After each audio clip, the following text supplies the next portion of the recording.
Hello and welcome to the Album Man, and today it's time for Random Friday Review. So, I've had quite a few more suggestions from last week, and as usual, post any suggestions to put in this envelope in the comments section in the video. And yeah, I've also added a few of my own into it, a few albums that I think would be kinda cool.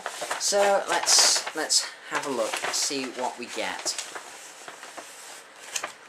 Okay, so we are going to be reviewing... one of my suggestions. Joan Jett, Long Live Rock and Roll. Hold on, Long Live... What? I messed up the name of that writing that down. That's bloody Long Live Rock. I meant I love rock and roll. That was a bit of a herp there, me writing that down. Just so used to saying that, I suppose. Yeah, Joan Jett's I love rock and roll. So this is appropriate. I put a Joan Jett album in because, well, she has a new album coming out on the 1st of October, Unvarnished. So yeah, I thought it'd be cool to check it out. So go and listen to it, and I'll be back in a sec. Okay, so given Joan Jett's I Love Rock and Roll, managed to get the title right this time, yay. Another listen. I mean, this is, well, a bit of background. This is Joan Jett's second studio solo album, and the first to feature her famous backing band, the Black Hearts, and this is by far her biggest selling album to date, selling over 10 million copies since its release in 1981. But is this her best work? Well, personally, I have a lot of nostalgia for this album, as it was one of the first albums I actually ever got on CD, due to my love for the hugely famous, amazing title track, I Love Rock and Roll. I mean, she really defined this song. I mean, there's even a version done by some Doritos mariachi band I've been seeing on first, which I can't say I like that version. I don't think it really suits the Mexican flair. But yeah, sometimes it's hard to remember that this Joan Jett's version is a cover in itself. I mean, it was originally written and recorded by the band The Arrows. And while The Arrows song is good, yeah, definitely. I mean, Joan Jett really took this song to another level, like Muse's version of Feeling Good, just a different plateau to the original, and I think this is by far the best and definitive version of the song. I mean, it's been covered so many times, even after Britney Spears did version, which, damn, that was something pretty bloody awful. I mean, Joan just puts her great punk flair into this song. I mean, it may be very simplistic in drumming, even though I can drum along to this song, and I'm a pretty bad drummer. And the guitar parts are pretty simple as well. But yeah, it just has one of the greatest choruses I have ever heard, full stop. And especially, I would say, even though the chorus is the same as like the Arrows version, I think what Joan Jett does with her voice, that punk flair she has in her voice, really just brings it to that next level. But what about the rest of the album? Everyone knows this track, of course. What about the rest? Well, the thing with this album is that only 4 of the songs actually new. I mean, this was released in 1981, so I can't really be calling anything new, but I think you know what I mean. 5 of the songs being covers, and 1 being an ex-Runaways song. But though the Runaways song was solely credited to Joan Jett, it's called You're Too Possessive from the Waiting for Night album. And yeah, I mean, the covers on this album are fairly mixed bag. I mean, you get stuff like the title track, of course, and Crimson Clove, which is a lovely sort of more ballady piece, one of the softer songs, which really shows a gentler side of Joan Jett's voice. Lovely vocal performance. They're really good songs. Then you get a song like Nag, which was originally a 60s doo-wop song. Yes, a 60s doo-wop song by the band Halos, and it feels very, very out of place on this album. I mean, it's really quite downright bizarre why it's even included on here.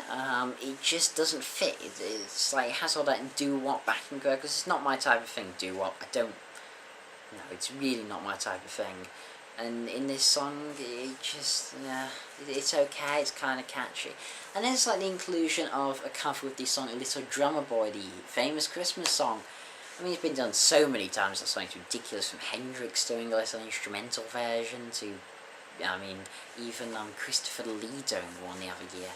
It's just been done so many times, that album, and done by Bob Dylan as well on his Christmas in the Heart album.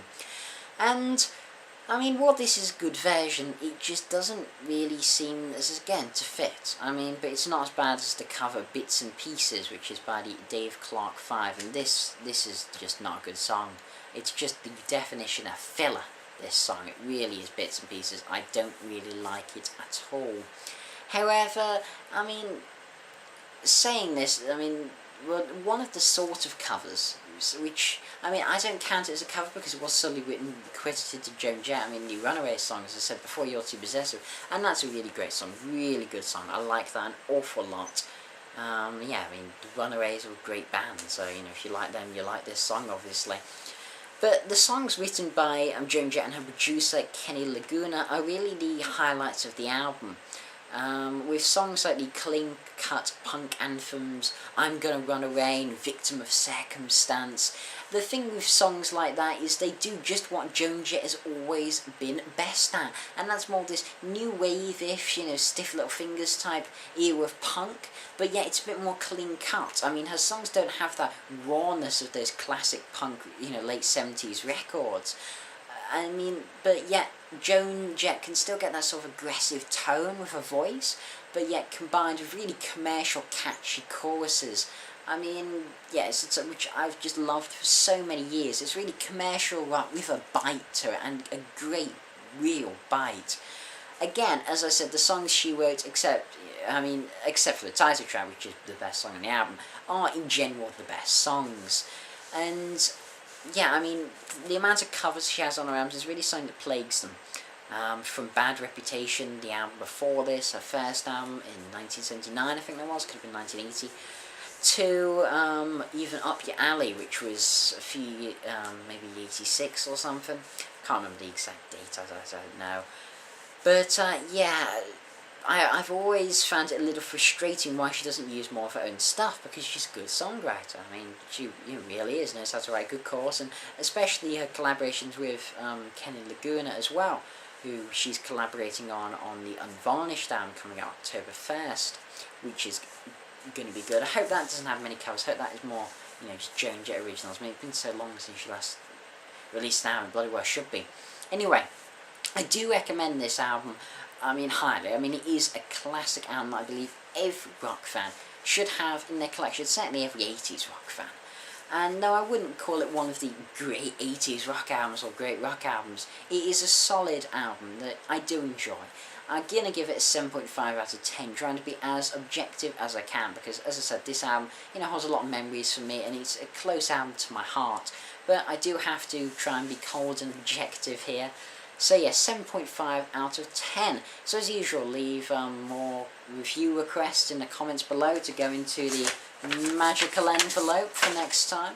And this has been the Album Man. Thanks for watching, Conrad, subscribe, and as usual, long live rock and roll.